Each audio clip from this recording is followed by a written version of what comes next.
when's the right time to just sort of say to somebody, I think you're great, and this is why I think you're great. I think certainly in the UK, I think people would look at you a bit strange if you just had that conversation kind of randomly in the middle of the day. But when there's a special occasion like somebody's birthday, a major birthday, or a leaving, they're moving to a new job, or they're retiring or something like that, then we can mark those moments in time with an opportunity to say, let's take stock and let's share the things that make you so special. Because the reality, of course, is that so often these are the things that are said at someone's funeral. And that just seems like such a waste, doesn't it? That it's only in those moments when these things are said. And you just know that so often the person who's died never heard those things, or certainly not in the way that it would be shared. So I love the fact that we're creating ways for people to hear this stuff and realize how much they're loved while they're still here to appreciate it or benefit from that appreciation. Stay connected to gratitude. Hit the follow button right now and join thousands of listeners tuning in each week. We're the Gratitude Seekers. Come join us.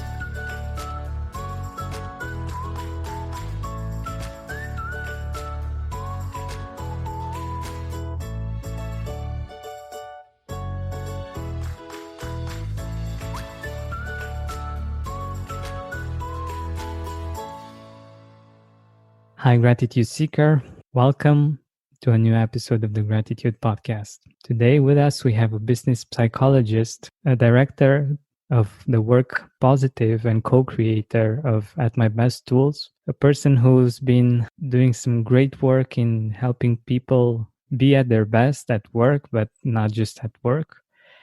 And we will be talking about his experience as a psychologist with gratitude, and also one of the amazing tools that he has created that I'm really excited about, and I'm sure that you will be as well. Welcome, Martin, to the Gratitude Podcast.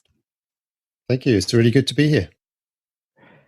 So let us know a little bit about Work Positive, a little bit more. From my knowledge, you're using positive psychology to help organizations, but I think it's something really interesting that in the way that you're implementing this, and I would love for our audience to find out more about this. Yeah, sure. Well, as I say, it's good to be here. So as a psychologist, for a number of years now, my focus is working in organizations. So we sometimes work with individuals, but often it's with managers and helping them to bring the best out of the people that they lead. And sometimes with organizations at the systemic level around how do they create structures and processes that enable people to be at their best. So it's kind of a cool job to have, isn't it? To help people to make the most of their strengths and to be at their best in what they do, because we all have times when we feel like we're really performing at our best and really flying and doing things that we love, and there are times when we don't feel like that. So if we can help people to just move a little bit in the right direction, then it can make a big difference to how we feel and to our productivity and those kind of things. So so that's what we do. And in reality, often that's around delivering workshops and coaching and things like that. But increasingly, we're working and supporting other coaches and facilitators to help them in the work that they do through the tools that we've been creating. That's wonderful. And I'm very curious, the perspective that you have on gratitude. Like, how does gratitude feature in your work? It's really important, actually. I mean, it's one of the things that I think from a positive psychology point of view, it's one of the kind of tools that we have available to us to help people to develop practices which actually they can relatively easily implement, very easily implement into their day-to-day practices, either individually or in terms of their role with others, in terms of, for example, the questions that they're asking other people can be hugely powerful. We move in the direction of the questions we ask. And so if we're asking questions that are more appreciatively focused and helping people to notice what's working well and what they've got to be grateful for, then those things can have a big impact. Because so many organizations and managers are focused on what's not working. And how do they fix things? Where are the problems? And that can lead to a mindset which is actually very focused on the detriments of our situation. It gets harder to focus on what's working well.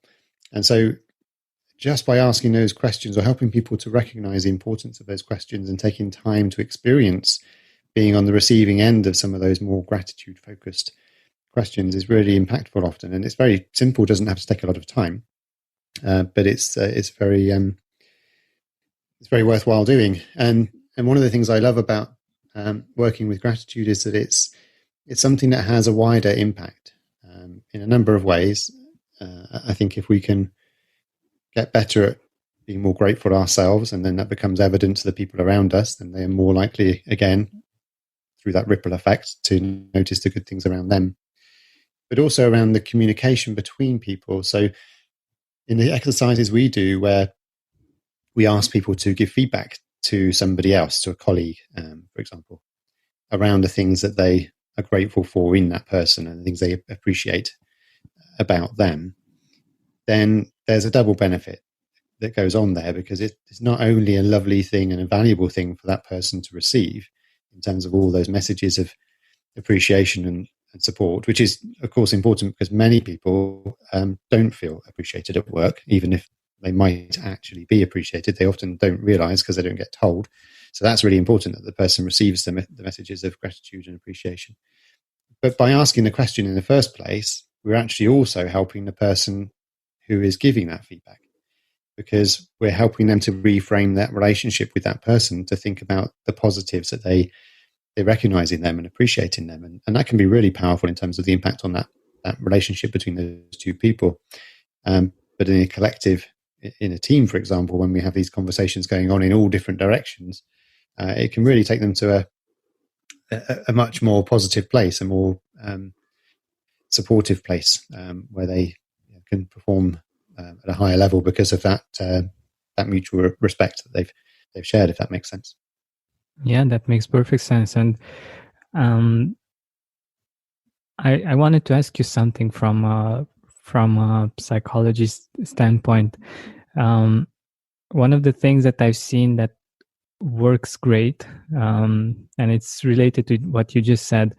For instance, when we have holidays and we're meeting with friends or family, sometimes we're meeting with people that we like. Sometimes we're meeting with people that we don't like as much, or that aren't as pleasant all the time. And one of the things that I've seen work really, really well for me and for the people that I've shared this with is, before actually going to a place or receiving guests, to think about 3 things that we appreciate about the person, about each person that is either coming or we are going to interact with. And it's very interesting how the relationship shifts when you do that. And I was curious if there is something from the things that you know, some scientific finding or something like this that relates to this. Why is it working? I'm curious if you have some kind of an answer for this. Yeah, well, I think it's hugely powerful, and I'm glad you mentioned that, because it's easy to maybe sometimes think about what you appreciate about people you like, because they're maybe a bit more like you, and very often the things that we notice about other people where relationships don't go so well is around those differences, because things don't connect so well. We don't relate to their way of thinking or the way they see the world, and the way they behave sometimes jars with us because we would rather they did it a bit differently, and it makes us a bit uncomfortable. And so very often those interpersonal challenges that we face are because of differences between our own preferences and styles and those of the other people that we're dealing with.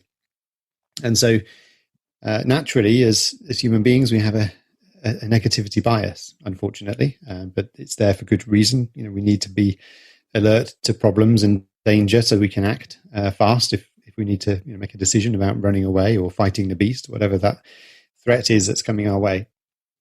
But we can learn how to focus more on the things that are working well, and the kind of questions you just described there are really, really valuable because it's simple to do if you know to do it. and most of us won't. We were just in a situation as we're recording this now where certainly in the UK, we're starting to open up again after coronavirus, and we're starting to see people again that we haven't seen for a long time. And many of those relationships will be very positive. But as you say, you'll be meeting friends and family and colleagues who you haven't seen for a long time. And some of those encounters might be slightly challenging, or what you might be a bit fearful about that because, or nervous because maybe those relationships aren't so positive all the time.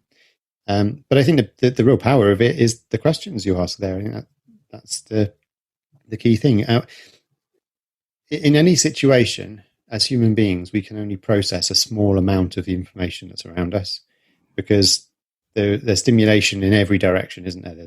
We're being bombarded by messages on social media and on our email and on the news, and then even just in the physical environment, there's always more things that we can pay attention to than we actually can. And so we have to choose. And the questions we ask help us to decide what to notice.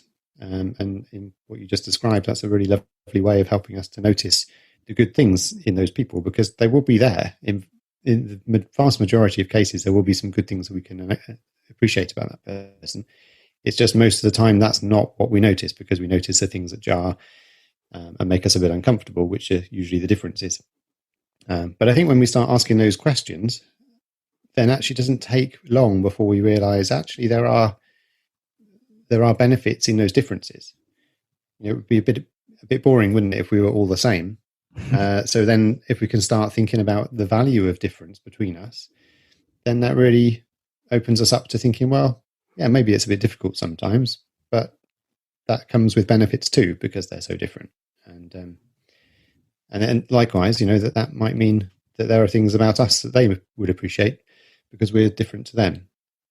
So I know it's not focused on the science of it so much, but I think the principle of that is to keep it simple and seek those opportunities to just to reset or set a different focus of attention when you're coming into a situation like that that might otherwise be a bit challenging. So yeah, I love the way you position that. I think that's a really valuable and simple tool that any of us can apply if we get into that habit. And of course, that's the challenge, is doing it repeatedly so that it becomes a habit.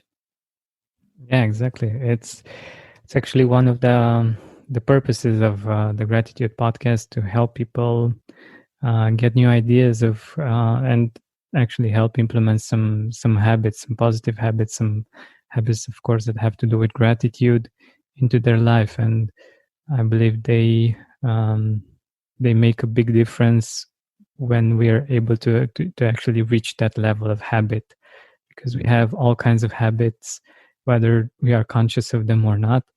And cultivating a positive habit can have many benefits for a longer period in time. But I also wanted to get to something else that I'm really curious about. What have been some of the most surprising experiences that you had when you did the gratitude exercises in companies? Of course, if you can share them. Yeah, well, one of the activities that we use very often is using strengths cards. So we produced a deck of strengths cards a few years ago now. They're under the brand of At My Best. And the strengths cards are really simple. So we've got photographs on one side, and we've got single word strengths on the other side. So things like caring and decisive and flexible. So they're really, really simple and accessible. And we designed them because we wanted people to have a way of connecting with what their own strengths are, but also what the strengths are of the other people around them. But we knew that if we asked the open-ended question about when are you at your best, or when is this other person at their best, that many of us would struggle to answer those questions because we're just not used to being asked those things generally. And also we don't really have a frame of reference and a structure to make sense of that kind of question. Whereas if we provide a stimulus like that, we can very quickly work through those words or those photographs and think about, does this represent something I can see as a strength in that person? And so it works really well at helping people to say, well, yeah, maybe it's these things actually that I recognize as a strength. So one of the ways that we use those cards that is every time is a really special thing to do actually with a group of people who know each other is to get them to share not only to do the activity not only for themselves but for each of the people that they work with. So we will sit around a table and we will have the spotlight, as it were, falling on each person. So if we were now thinking of you, Georgian, we'd be around a table, we'd each of us be choosing a card that we thought reflected a quality that we recognized in you and saw in you in your work. And then each of us in turn would just take a moment to say, here's the card I've chosen. And this is what it means. This is why I've chosen that. And so what we hear on the back of that is usually very, very quick examples of how people have recognized this strength in action. And so it doesn't take long to do at all, but it's really impactful.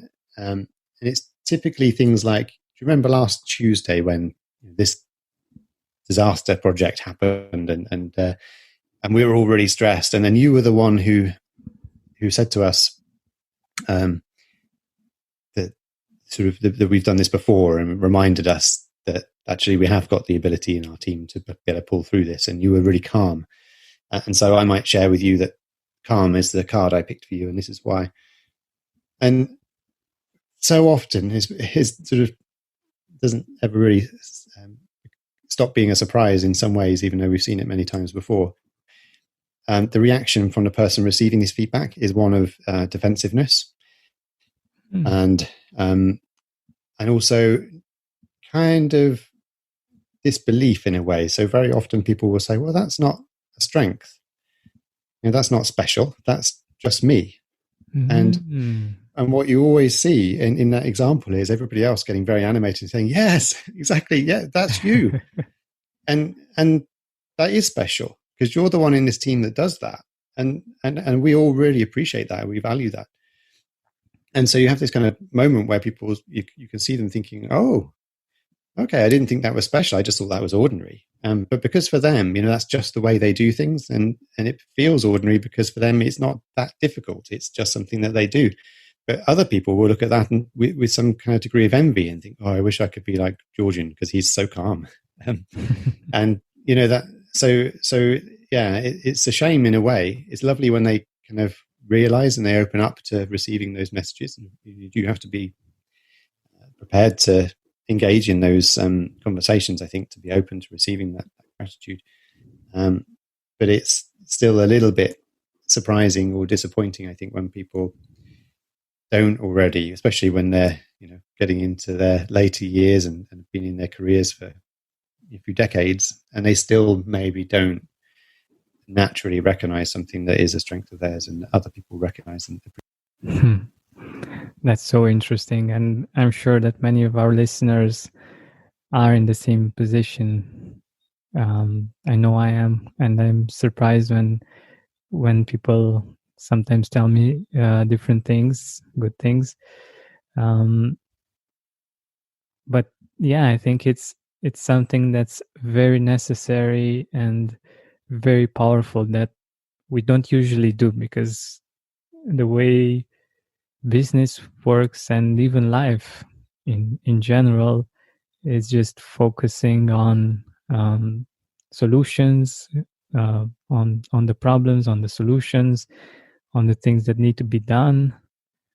And few of us actually take the time to celebrate, to appreciate the people that made things happen or that helped us one way or another.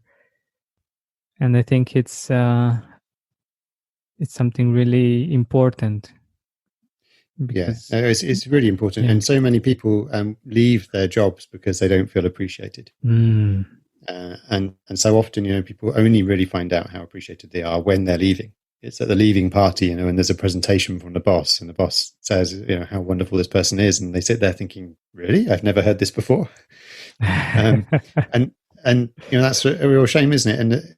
And there's so many times when people feel something that actually isn't true because if they are just appreciated, but for whatever reason, it's a bit uncomfortable sometimes, I think, to tell somebody this stuff unless you've got a good reason. And so, therefore, the result is that they don't realize how appreciated they are. And that's such a waste. I think that's a real shame of it, because sometimes then by the time you tell them, if you ever get the chance to tell them, it's too late. I think if we can all learn to get a bit more comfortable with sharing these things, and creating opportunities to share these moments of gratitude and appreciation, then I think that can really help. Totally. And like you mentioned, I think this is sad, but it's also very interesting just to see how we work as humans. Sometimes probably many would have stayed at their job if they knew, if only someone said that they are appreciated. And I was curious if you've seen why, for instance, managers weren't sharing their appreciation, because I think that can be something that maybe even our listeners that are employees in companies might be going through. They might be appreciated, but they might have a manager that is hesitant to show them their appreciation. What has been your experience with this? Yeah, I think there's a mix of things, but very often it's just time. And that's the excuse that people have is, I don't have time to think about that. I'm trying to focus on doing the best I can. And as a manager, there are always too many things to do. So people think that they prioritize, and they prioritize the problems because they're the things that shout loudest. There's something that needs to be fixed. But when they realize actually that these things don't take a lot of time at all, and you can actually build them into your regular management practices, then very much more, they're prepared to give it a try. Because, most people do recognize that feeling the kind of positive emotion that goes with these kind of questions and these kind of conversations is worthwhile. And so they sort of often jump at the chance to give it a try and to build these practices into their one-to-one conversations, or even their team meetings around sharing good news and focusing on what's working well. But yeah, so I think it's been busy, but it's also this kind of natural tendency that I mentioned earlier to focus on the negative that we all have, So you have to kind of fight against that a bit, really, and build those habits. And historically, I guess it's never been that high on management training programs to tell people about the importance of showing appreciation to people. But increasingly, I think that's starting to change, and there's a recognition that if you can appreciate them, then they're more likely to stay, and they're more likely to work at their best because they don't feel the fear in the same way that they might if they feel that they're being watched and they're under threat, maybe. And I think it builds trust as well. So even in situations where maybe you do have to have a difficult conversation and you do have to tell somebody that something they did wasn't good enough, or wasn't as good as you'd like it to be, if you're doing that from a place where there is confidence in that relationship and there is trust in that relationship because they feel that they are trusted and they are appreciated, then I think very often they're more open to receiving the critical feedback because they know that you've got their back, that they do want you to be at their best because you've had that conversation with them already several times. And so often it does make me laugh, actually, when we're having conversations around positive feedback at work. So many of us have this expectation when we're receiving positive feedback, we're sat there waiting for the negative because we've all been brought up on this kind of sandwich technique that was a big part of management training years ago, where you kind of put bad news between two pieces of good news. And so very often, even when you're receiving positive messages from your manager, you're sat there thinking, okay, what's the real story here? What is it you really want to tell me? Where's the bad news? And so then you don't engage with the positive so much because you think it's just there to serve a purpose that isn't to help you. So we're all about having some conversations which are just about the positive. Let's just focus on what strengths we've noticed, what we appreciate about them, how have they and when have they been at their best? How can we help them be at their best even more? And then there isn't the bit that's kind of like, oh, and if you could just change this about yourself, we'd all like that. Thanks very much. It's actually just about the positives, and then that's when you start to get the benefits of the stronger relationships and the trust and the.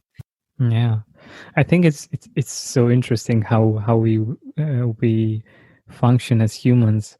I like to give this example of refrigerator, and any appliance actually. It works most of the time.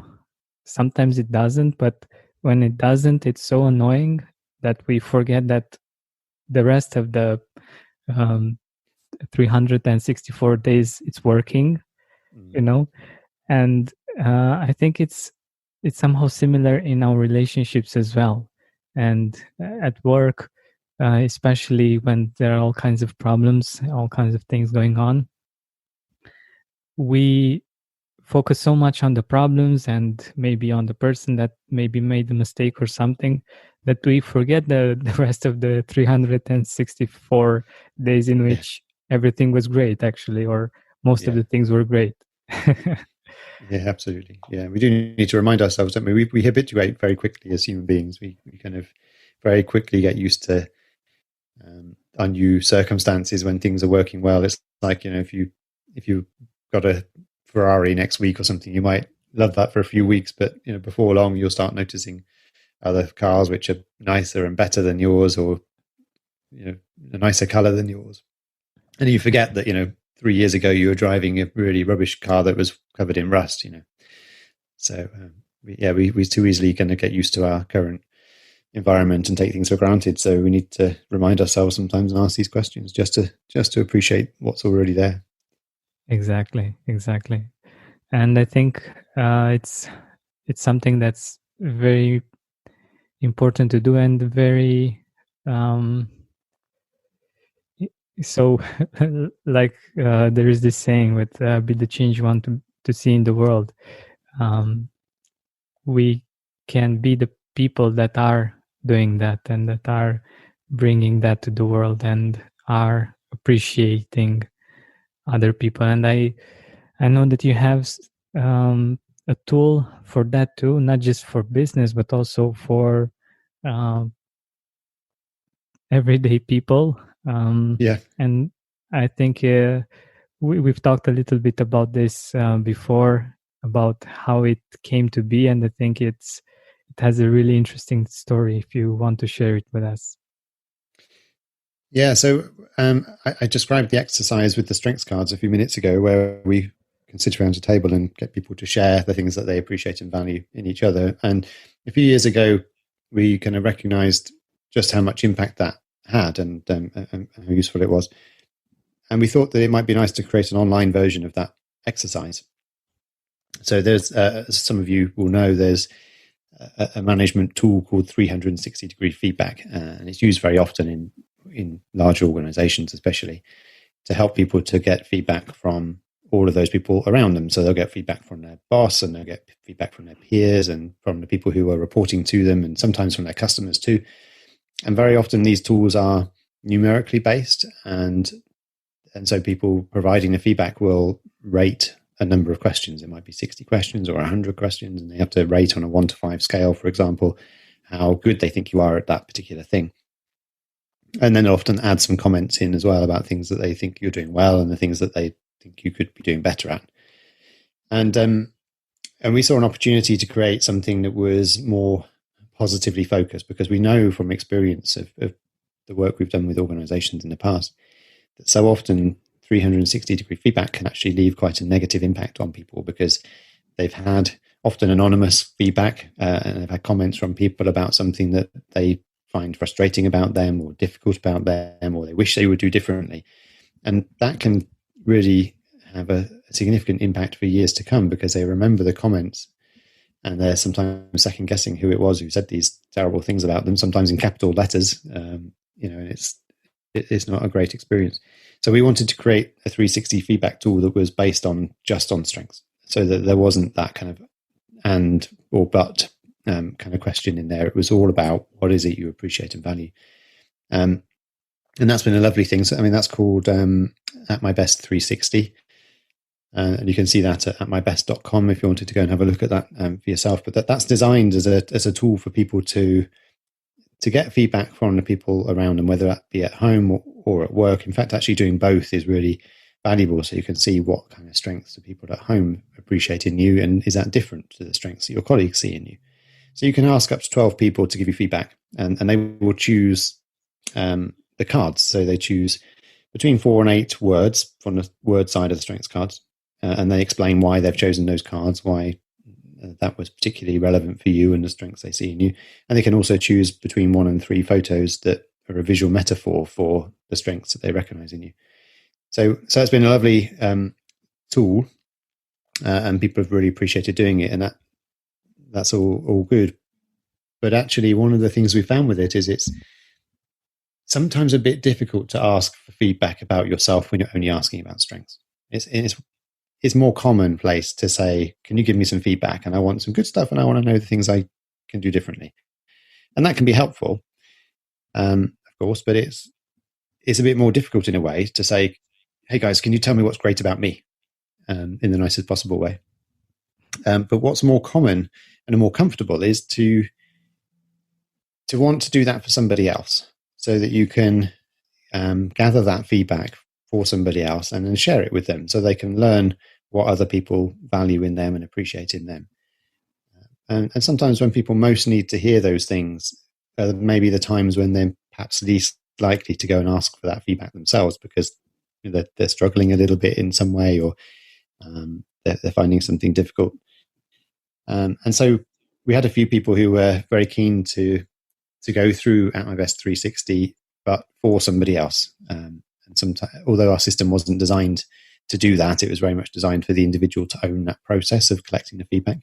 We had a few people who would kind of bend the system to gather feedback for their husband, for example, and then share the feedback with him once it had all been collected. And on the back of that experience, we thought there was something really special in that. The idea of gathering together all the messages of love and appreciation and gratitude for that person, and kind of compiling them in some way so that they could look at that, because we know then sometimes that's just a really valuable thing to go back and look at, and to remind yourself, actually, there are things people like about me, and that they can see qualities in me that maybe sometimes I don't always see in myself. So on the back of that, we thought, well, let's create something that's more suited to that kind of aim, that is intended to give to somebody else. And so really that felt much more like a gift than a professional development tool, if you like. So we created something completely different, which is called Woohoo You. And it's a book. And the process is very similar to At My Best 360. So there's a structured process we guide people through. But it enables you as an individual to create a book for somebody else that you want to feel appreciated and valued, and invite up to 40 people to go through a structured process where they can then share those messages of appreciation. And what you get out at the end of it is a book with all these amazing messages, of love and appreciation. So effectively, it's like having maybe 20 gratitude letters from different people in your life, all collated into one book that you can keep on your shelf and treasure forever. It's quite a special thing. We're really pleased to have been able to bring it to life in the last year or two. I think this is a wonderful idea, and it's very close to what I'm promoting here on the podcast. The fact that it's important for us to let the people in our life know that they are appreciated, and also help them see how appreciated they are as well. And I'm talking a lot about this because it's really something that we're all actually seeking, to feel, to have a sense of purpose, and to know that the work that we're doing and the things that we're doing for other people are actually appreciated. Our efforts are appreciated, and us as human beings are appreciated. And having such a tool and being able to give such a gift, I think it's worth a lot more than many expensive gifts that aren't personalized at all, that are just great as objects, as things. But from my point of view, such a gift has an immense value and can really be cherished for many years, and can be very helpful as gratitude in general. Whenever you feel down, you can read some of the things that people have said about you, that they appreciate about you. And also when you feel great, you can read about them and rejoice even more. And I think that's something really beautiful that I believe every person on the planet should have something like this in their bookshelf. Yeah, it would be amazing, wouldn't it? Yeah, and there's a lot of personalized gifts available, aren't there, these days? But most of them, I think, are really quite superficial because it's just putting someone's name on something very generic. And this really does feel like the ultimate kind of personalized gift, really, because it's not easy to do, actually. We make it as easy as possible with our system, with our platform, to enable people to invite others to contribute to a book. But it does take time. It takes effort. And so... it's not your quick gift that you buy on from the service station on the way to see somebody for their birthday. This is something that takes usually a few weeks to do, to put together, and a lot of time and thought goes into it. But of course, the impact is so much greater because of that. And people often, I think, really value the opportunity to say these things because we typically don't. I was kind of saying earlier, I think, about how often people don't share these messages, and I think in part because it just feels a bit awkward. When's the right time to just say to somebody, I think you're great, and this is why I think you're great. I think certainly in the UK, I think people would look at you a bit strange if you just had that conversation kind of randomly in the middle of the day. But when there's a special occasion like somebody's birthday, a major birthday, or a leaving, they're moving to a new job, or they're retiring or something like that, then we can mark those moments in time with an opportunity to say, let's take stock and let's share the things that make you so special. Because the reality, of course, is that so often these are the things that are said at someone's funeral. And that just seems like such a waste, doesn't it? That it's only in those moments when these things are said, and you just know that so often the person who's died never heard those things, or certainly not in the way that it would be shared at a funeral. So I love the fact that we're creating ways for people to hear this stuff and realize how much they're loved, while they're still here to appreciate it or benefit from that appreciation. Exactly. And I've done something similar because I really love the idea, and the impact is wonderful. But it's not easy to do at all. It's if you don't have a structure or a system, it's really hard to get the feedback from everyone, and structure it yourself. And you really need to get involved quite a lot to do this. And the fact that Martin has created this structure, this system, I think it's something amazing. And like I said, I really believe that the way, in the way that people have a TV, most of the people have a TV in their home. They should have something like this as well, or at least have the opportunity to give it as a gift to people in their life. It's something that I believe can have a really beautiful impact, and I'm sure that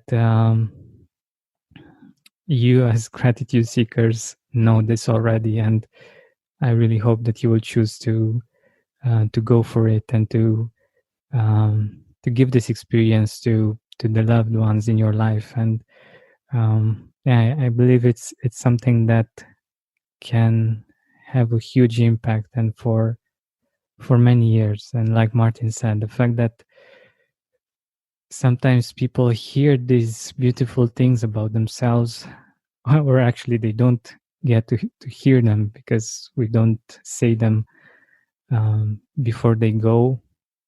I think it's something that should make us think. For many of us, we just don't have that structure. We don't have that opportunity. And one of the other things that I love about Woohoo You is the fact that you have it in print, and we have so many emails and messages and videos and pictures and all kinds of things that are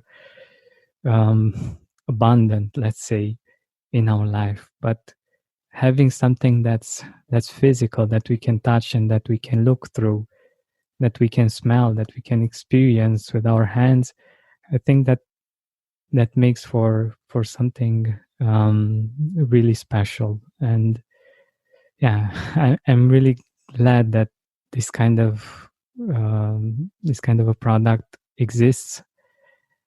And yeah, I hope that many of you will take it. To make it even easier for you, I will be creating a link, georgianbenta.com/woohoo, and you will be able to just click on that link or just type it, and you will be able to start your book. It's going to take a while. So like Martin said, it might take a few weeks. If you're thinking about giving it to someone, let's say in at the end of June or in July, it's best that you act right now, because it will take a while, but it's totally worth it. Yeah, it takes a while for people just to kind of get their thoughts together about how they want to respond, and how they want to write their message to go in the book.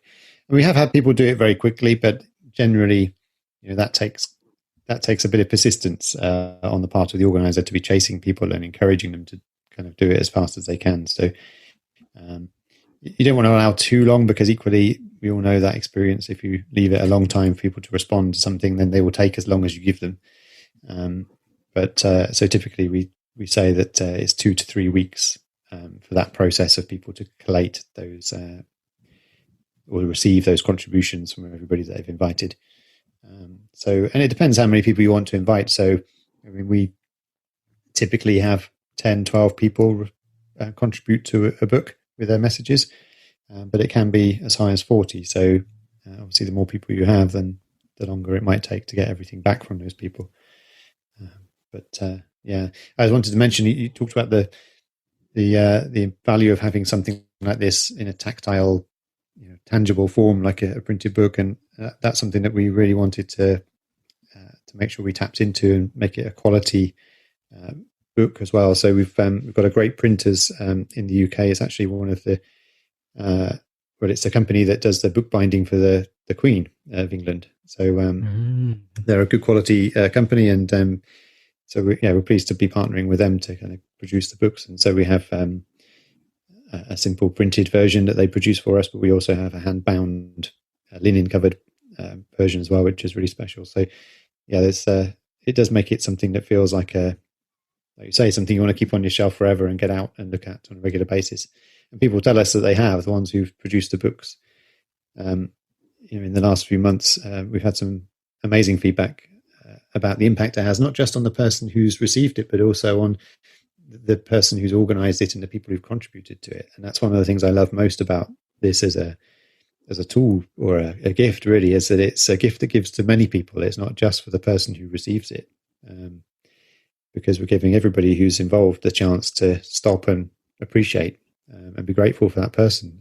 And that's that's something I love really about this, and seeing what comes out at the end of it. It's been a real privilege from my point of view to be able to read through some bits of these books as they've been produced. And I can tell you, there are a lot of wonderful people in the world. When you read these kind of comments about somebody you've never met, never heard of, and you can see just why they're appreciated by people, and all the amazing sort of thanks and messages that they've written. I only get a small insight to these things when I'm sort of checking through for quality, really. But yeah, it makes me often think, oh, I wish I was this person's friend because they sound amazing. Yeah, that's so nice. That's so nice. And by the way, you mentioned some of the feedback that you had. Can you share maybe a story or two from people that have ordered this book? Yeah, well, I was on a call just the other day actually with a lady whose friend has done a book. So the lady that I know introduced her friend to the idea. She completed a book for a relative of hers, and she just read out a text message to me, and it said something like, I sorry, but I can't speak to you at the moment. Probably not for a few days, but by the end of the week, I think I might have composed myself enough to be able to talk to you, but I'm just too overcome with the emotion of reading through the book. People often tell us that they've been in tears when they've read the book, or that the person receiving it has been. And occasionally we receive videos or people post on social media videos of them having just opened a book. And there's one we had maybe a year ago with a lady who has a pretty large following on Instagram, and my phone started going mad. One morning I got out of the shower and it just had message after message, or notification on Instagram about people following our account or liking our posts, and it was all because this lady had just opened her book and who was in floods of tears in this video, or several videos actually. She did one after the other, where she was just completely overcome by the lovely messages that her colleagues and friends and family had shared with her, because it was just at a time that I think lots was going on in her life. She was having a difficult time, was under a lot of pressure, and then just to kind of receive something like that at the right time. Sometimes these things just work out, don't they? You receive them at the moment you most need them, and that was the case for her. So it's quite special when you see that, because you can't fake that. People often talk about things being special, but when you see people kind of turning into a kind of emotional wreck, then you kind of know there's something more to it than just a superficial gratitude. Exactly. And like you mentioned, I think it can be a great gift for people, not just for their birthday or for special occasions, but just to support them in when they're maybe not having the easiest time in their life. I think that can be a great way of showing support to someone, to know that they have people around them that they can rely on, that care about them, that appreciate them. I think that can be another great moment to give this gift to people, because sometimes we, on our birthdays, we receive all kinds of messages, and with habituation we just we don't enjoy them as much, possibly. But when we receive such a gift, without having without being something special, without being a birthday or something, I think it can be also a really great idea, just to be there for people and to support them. Yeah, absolutely. Wow, wonderful. So thank you very much for being here with us and for creating such a beautiful product. And gratitude seekers, go to georgianbanta.com/woohoo, and there you will be able to choose the kind of book you want. You have several choices to make, several colors, several finishes, and you can choose however many people you want to contribute to the book that you want to give as a gift. So I definitely encourage you to take this chance, to take this opportunity to enrich your life and enrich the life of the people around you as well. Martin, thank you. Yeah, you're welcome, and it's been a pleasure to be here. And I hope that those of you listening who want to create a book, I hope you enjoy the experience of putting it together. And but yeah, thank you, Georgian. It's been a pleasure talking to you. Hey, Gratitude Seeker, thank you so much for taking the time to listen to this interview.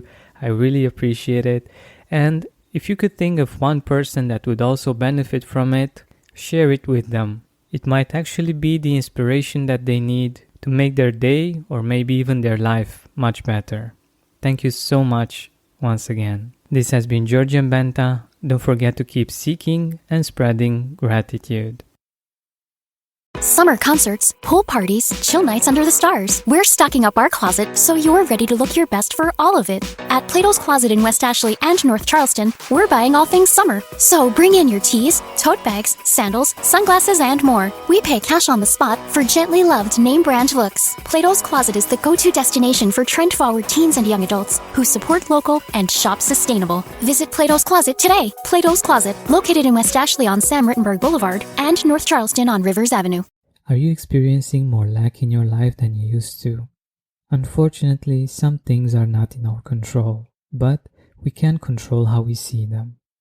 Join me on a 7-week journey from lack to abundance through gratitude. Go to georgianbenta.com/abundance course. That's georgianbenta.com/abundance course to join me now.